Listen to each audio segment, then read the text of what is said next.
0.24%. That's how much of a single light year humanity's farthest spacecraft has traveled after 49 years of non-stop flight. Voyager 1 is a 722-kilogram probe launched from Cape Canaveral in 1977, screaming through interstellar space at 38,000 miles per hour. It has never stopped. It never will. If it had launched the day Julius Caesar crossed the Rubicon, it still wouldn't have reached the closest star to our sun. It would need to keep going for another 70,000 years. I spent the last 2 months buried in mission archives, papers from Caltech and Hebrew University, and a very long phone call with a physicist friend who kept telling me I was being too pessimistic. I'll be honest, there was a night about 3 weeks in when I sat down and actually did the math on when a signal we send today would reach the nearest galaxy that could reasonably host life. I stared at the number for a long time. Then I closed my laptop and didn't open it again for 2 days. Because here's what nobody says at the space conferences, at the SpaceX press events, at the TED Talks about becoming a multi-planetary species. This isn't an engineering problem, it's a physics problem. And it may be the reason we never leave. There's a wall built into the universe, a hard, mathematically enforced speed limit that shapes everything about who we are and whether our species has any real future beyond this rock. In 1994, a Mexican physicist named Miguel Alcubierre published a paper proposing one possible loophole. It has one small catch. It might sterilize any planet you try to visit. We'll get to him. By the end of this video, I'll show you why the speed of light isn't just a limit on our spaceships. It's shaping your brain right now. It's the reason your iPhone can't get faster. And it might be the single best explanation for why the sky isn't full of alien signals.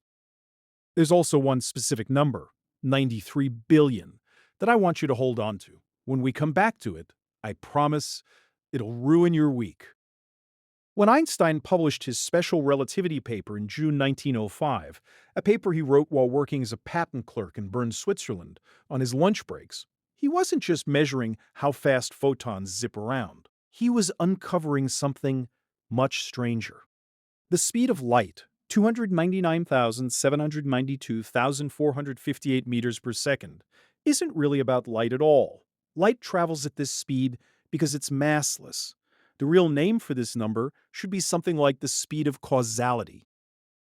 It's the maximum rate at which any information, any effect, any cause can propagate through the universe.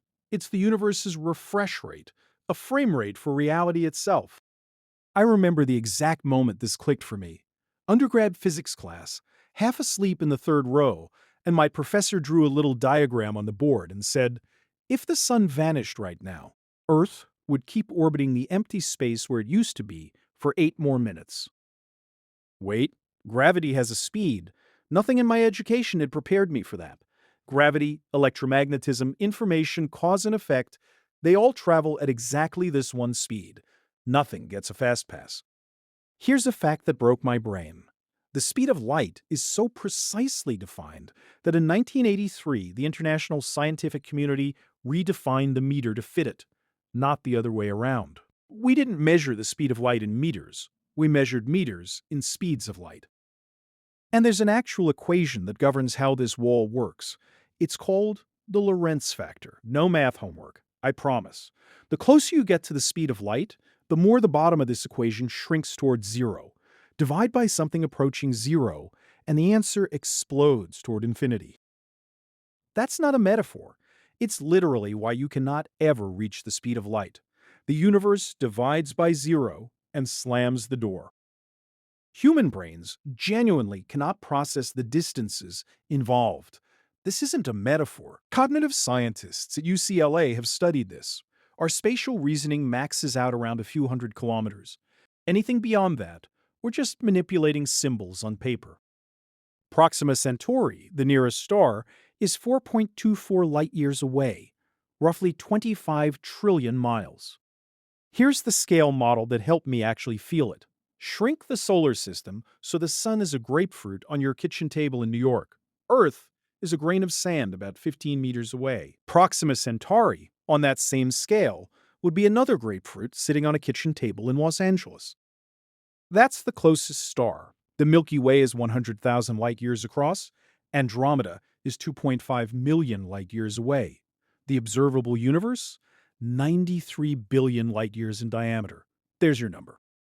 You might think, okay, we'll build faster ships, except relativity says no. To accelerate a spacecraft the size of a Honda Civic to 99% the speed of light, you would need roughly 200,000 times the total annual energy consumption of the entire human race. And that's just to reach the nearest star. Not every physicist thinks this is permanent, by the way. Sean Carroll at Caltech has argued the wall framing is misleading. He'd say it's better understood as the geometry of space-time itself, not a barrier we're bumping into. Which is either more hopeful or more depressing, depending on how you squint. Barriers can theoretically be broken. Geometry cannot. And here's what almost nobody talks about. This speed limit isn't just a problem for spaceships. It's already constraining you, right now. Start with your phone. There's a reason engineers keep making processors smaller. Signals inside a CPU travel at roughly the speed of light through copper.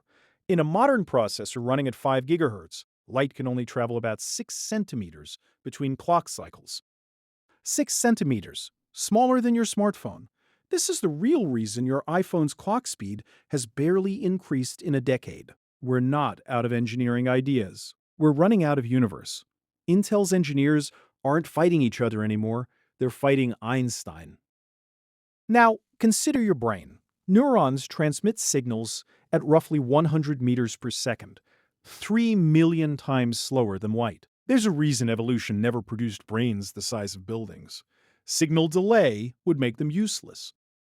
This explains something wild in nature. Benjamin Hochner at Hebrew University published research showing octopus arms have their own semi-independent nervous systems because signals take too long to reach the central brain. Evolution literally solved the lag problem by giving octopuses distributed cognition. It's nature's answer to a bad internet connection. Scale this up to civilization.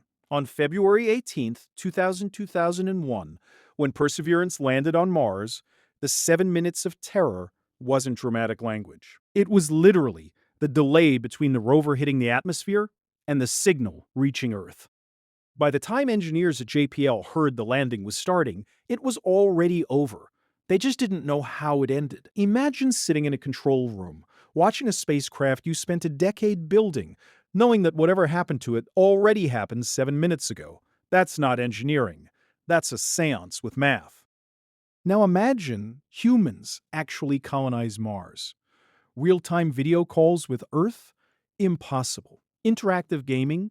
Forget it. After a few generations, Martian humans would develop different slang, different memes, different everything. They'd become a separate branch of humanity, not through biology, but through lag. Try running a civilization across multiple star systems.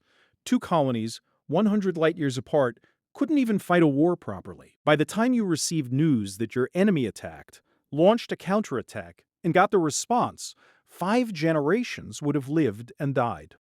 Wars would be inherited like family heirlooms. Kids would grow up training for battles their great-grandparents started. Physicists have a term for this, the light cone. It's the region of space-time you can causally interact with. Everything outside your light cone is, functionally, in a different universe. And here's the part that genuinely disturbs me. As the universe expands, more and more of it is falling permanently outside our light cone. Galaxies we could theoretically have reached become galaxies we never will. The window is closing, right now, while you're watching this video. Which brings us to something Enrico Fermi noticed over lunch in 1950. And once you see the connection, you cannot unsee it. Los Alamos, New Mexico. Enrico Fermi is having lunch in the Fuller Lodge cafeteria with 3 colleagues, Emil Konopinski, Edward Teller, and Herbert York. They're casually discussing UFO sightings, as physicists apparently do at lunch. The conversation drifts. Then, out of nowhere, mid-bite, Fermi asks, "But where is everybody?" Everyone at the table immediately knew what he meant. The universe is 13.8 billion years old. Our galaxy contains 400 billion stars, and recent data from the Kepler Space Telescope suggests roughly 300 million of them may have Earth-like planets in habitable zones. Even if intelligent life is astronomically rare, mathematically, there should be thousands of civilizations out there. So where are they? Why isn't the sky lit up with alien signals? Why haven't they visited? There are dozens of proposed solutions. Maybe intelligent life self-destructs. Maybe we're being quarantined. Maybe we're the first. But there's one solution that ties directly back to everything we've been talking about, and it doesn't get enough attention. The speed of light isn't just a limit. It might be a filter. Even if aliens exist right now on a planet 1,000 light-years away, and 1,000 light-years is nothing on galactic scales, it's a tiny bubble around our sun. Any signal they send takes a millennium to arrive. Any response takes another millennium. Most civilizations don't last 500 years.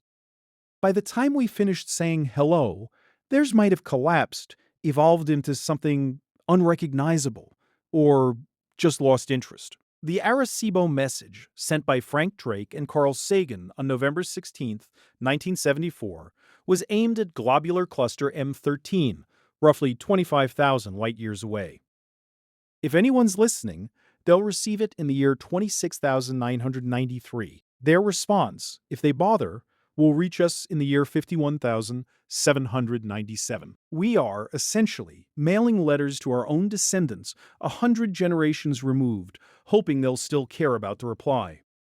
SETI researchers have a term called the communication window. Even if two civilizations both exist, both are technologically advanced, and both are actively trying to make contact, their windows need to overlap across enormous stretches of galactic time. Civilizations last on the scale of thousands of years. Galactic communication requires tens of thousands. The odds of any two civilizations ever having a real back-and-forth conversation are essentially zero. The universe might be teeming with life. It might be screaming with life. And we might be perfectly, permanently, forever alone. Not because we're unique, but because C is a wall none of us can climb. Unless. Time for the escape hatches. Physics gives us 3 doors out of this prison. Let me show you why every single one is locked. Door 1. Wormholes. First described mathematically by Einstein and his student Nathan Rosen in 1935. Wormholes would theoretically let you tunnel through space-time, connecting 2 distant points instantly. One problem? To keep a wormhole open, you need something called negative energy density. Stuff with negative mass that has never been observed to exist. Calculations by Kip Thorne at Caltech suggest you'd need the mass energy of Jupiter, converted with perfect efficiency just to open a wormhole big enough for a proton. Not a person. A proton. Door 1, locked. Door 2, the Alcubierre drive. In 1994, Miguel Alcubierre published a paper in Classical and Quantum Gravity, showing a mathematical solution where you don't move the ship through space, you move space around the ship. Contract space in front, expand it behind. Surf a bubble of warped space-time. Since the ship never moves faster than light locally, no relativity violation. Genius. Same problem. Exotic matter, industrial quantities. But here's the darkly funny part. In 2012, physicist Brendan McMonagle at the University of Sydney published a paper analyzing what happens when the bubble arrives. Turns out, all the particles the bubble scooped up during its journey get released in one catastrophic blast. Arriving via warp drive would sterilize the planet you were visiting. Congratulations. You can visit any star you want, as long as you're okay with incinerating it on arrival. Embarrassing. Door 2, locked. Door 3, quantum entanglement. When 2 particles are entangled, measuring one instantly affects the other, regardless of distance. Einstein called this spooky action at a distance in a 1935 paper written specifically to argue it couldn't be real. It turned out to be real. Sounds like a way around light speed. Wrong. The no communication theorem, proved in the 1980s, shows you cannot use entanglement to transmit information. The universe closed that loophole in advance, almost like it knew we'd try. Door 3 locked. 3 doors, 3 locks. Every proposed method of exceeding light speed either requires materials that may not exist, energies we can't produce, or violates physics we're very confident about. The universe is holding the keys. Here's what I actually think after 2 months buried in these papers. 3 possibilities. The first, we find a loophole nobody has thought of yet. Some new physics breaks the wall. Given our track record, I wouldn't bet against human ingenuity, but I wouldn't bet on it either. The second, we don't. The wall holds. Humanity stays gravitationally bound to this solar system forever, and we spend the next million years perfecting life on Earth, Mars, and maybe a few moons of Jupiter. We become deeply, richly, locally advanced instead of sprawling outward. Maybe that's not the tragedy it sounds like. Maybe a civilization that masters its own home is more impressive than one that scatters across the stars running from its problems. The third possibility is the one I can't shake. The speed of light isn't a bug in the universe, it's a feature. Nature's way of forcing every intelligent species to grow up before it grows out, to solve its own problems locally, to keep civilizations from spreading like an infection across the galaxy. Maybe every advanced species that ever existed hit this same wall, sat with the same disappointment, and eventually made peace with it. Or maybe they didn't. Maybe they threw themselves against the wall until they broke. And that's why we don't see them. Here's the prediction I'll leave you with. Sometime in the next 200 years, humanity will send its first crewed mission to another star system. It will use fusion or antimatter propulsion, travel at maybe 10% the speed of light, and take about 45 years to arrive. The crew will be volunteers who know they're never coming home. They will send back photos. The photos will take 4 years to reach us, and when they arrive, half the engineers who designed the mission will already be dead. That is the future. Not warp drives, not wormholes, just very slow ships and very patient people staring at a wall that will not move. The next time you look up at the night sky and see those pinpricks of light, remember this: you are not looking at stars. You are looking at history. The photons hitting your retinas left those stars decades, centuries, or millennia ago. Some of them don't exist anymore. You are looking at ghosts. And somewhere out there, if anyone else is looking back, they are looking at ghosts of us. So here's what I want to know, and I mean this seriously. If you had the chance to sit in a metal tube for 45 years, knowing you would never come home, knowing your family would be gone by the time you arrived, but you would be the first human being to touch another star system, would you go? Tell me in the comments. I read them. I want to know what kind of species we actually are. Thanks for watching.